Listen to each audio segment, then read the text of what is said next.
hello mga boss, magandang araw ulit sa inyo, no?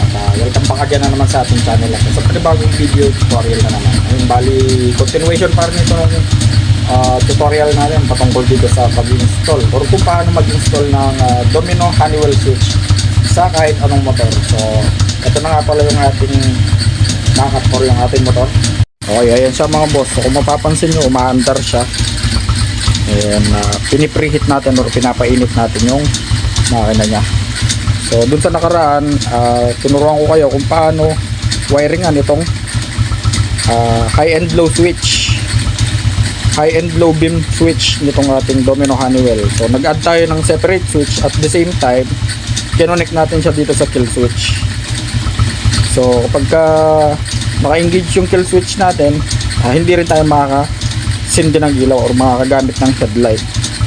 So kapag pinindot natin to, automatically mamamatay yung ating motor. Yun. So bali next naman, kung nabasa nyo na yung ating thumbnail, so dito tayo sa pinakamadali, which is itong passing light. Yun, no. So napakadali lang naman ito mga boss, and 2 wires lang ito. At kung mapapansin nyo, hindi na natin siya bubuksan at ayun na agad yung mga wires ng ating passing switch. So isang orange at saka isang white. Okay. So pagdating dito, so ito na siya. Yun, no. Open na siya. So wala na siyang connection. Ito na agad siya. So napakadali lang naman ito mga boss. Iko-connect mo lang ito sa accessory wire at yung isang wire naman nito ay iko-connect mo na sa high ng ating headlight. So ayun, umpisa na natin siya mga boss. Bali hanapin lang natin yung dalawang wires ng ating passing switch. Syempre balatan muna natin yan.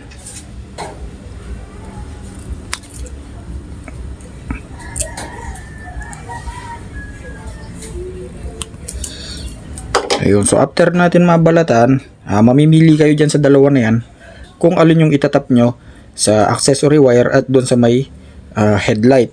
So kahit magkabaliktad dyan, no problem, okay, switch lang naman yan. And next, isanapin natin yung accessory wire ng ating motor. So tulad nga ng sinabi ko, yung accessory wire, especially sa mga Honda at China, kulay black yung wire.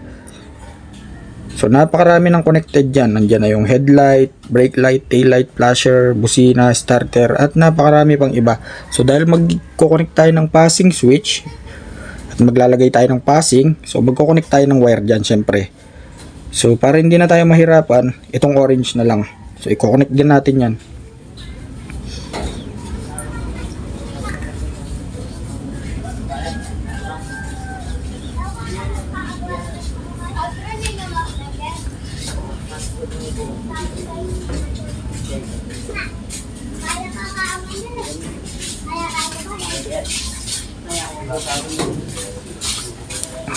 Okay, ayan mga boss. So konektado na sa accessory wire yung ating isang wire ng ating passing switch. So ibig sabihin, kapag sinusi natin or in-on natin yung ignition switch, may lalabas na kuryente dito.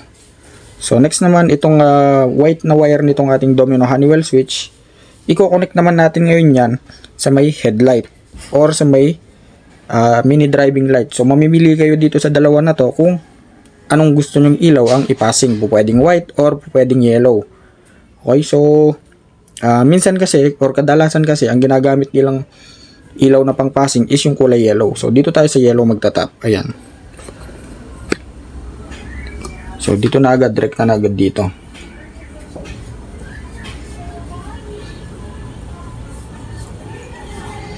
Okay, so ayun. Tapos na tayo mag-wiring ng passing mga boss. Ganun lang kasimple. So kapag pinindot natin itong passing ng Honeywell switch natin, automatically magpa-passing na yan. Ayun, so off muna natin and then on natin. At ito na yung ating Honeywell. So kapag pinindot ko to, magpa-passing yung yellow. Yun, no.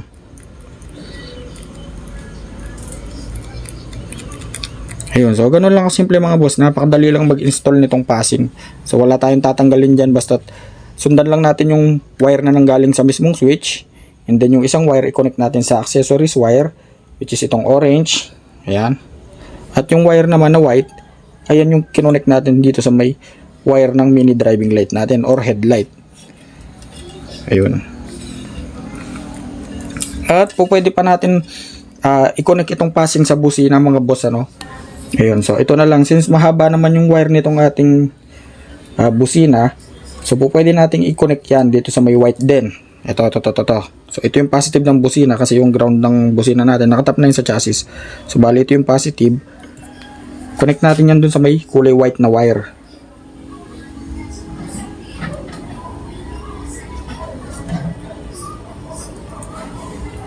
At magpapasing tayo na may busina. Okay. Yun o.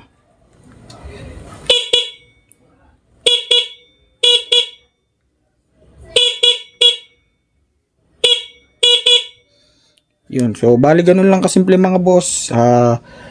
Napakadali lang mag-install and napakarami pang pwedeng gawin dyan, ano, sa passing na yan. So, pwede kayong mag-passing na nakailaw yung white. So may mga mini driving light kasi na ganun, habang nakailaw yung white mo, pwede ka mag-passing ng yellow. So pwede ka rin mag-passing ng may busina, may dual horn. So napakarami, pero dito lang tayo sa pinaka basic, which is yung pinaka madali. And ano pa ba? So ganun lang kasimple. Mas mainam buksan nyo itong Honeywell switch para masundan nyo yung mga wirings nitong bawat switch. And tulad nga ng sinabi ko, meron tayong modification na ginagawa dito kasi nga may mga wires na magkakadugtong dito sa loob. Mas mainam, i-cut nyo na lahat ng socket para makapag-wiring na kayo kasi nga hindi nyo naman magagamit yon. So gagawa nyo siya ng panibagong linya. So napakadali lang naman ito. And then yung next natin gagawa ng tutorial dito mga boss is yung flasher naman. Okay? So tulad nga ng sinabi ko, at meron nga palang positive at negative trigger sa mga busina mga boss, ano. Mas mainam kung i-check nyo muna yung motor nyo kung positive or negative trigger ba. So gamit kayo ng test light. Ito. Yun. So paano ba mag-check ng positive at negative trigger na busina? So ganito lang, itap nyo lang ito sa may bakal or sa may chassis or sa ground. Itong test light nyo, yung kanyang negative pin or terminal. So hanap lang tayo ng negative supply. Ito. So ayan, nakatap na yan sa chassis. At pagkatapos, punta kayo sa busina nyo mga boss. So ito. Itong busina na to. So hugutin nyo yung terminal dyan.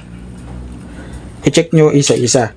So kapag ka ito, for example itong blue, so kapag ka check natin to at pinindot natin yung busina, so dapat iilaw yan. Ayun, so umiilaw na siya mga boss.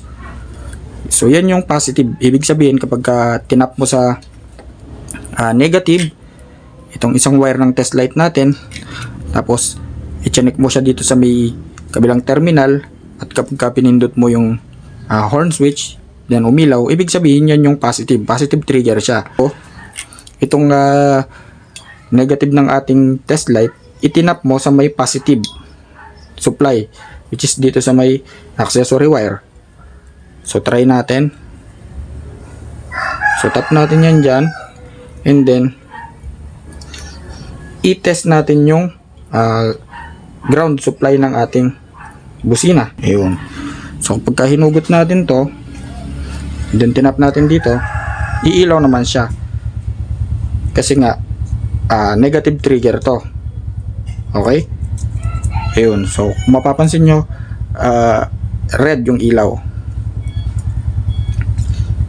Ayun. So bali ganun lang kasimple mga boss, at sana may natutunan kayo, no? Napakadali lang naman nito. Dali hanggang dito na lang, at sana may natutunan kayo. At kung nagustuhan nyo yung video na to, so please like, share, and subscribe.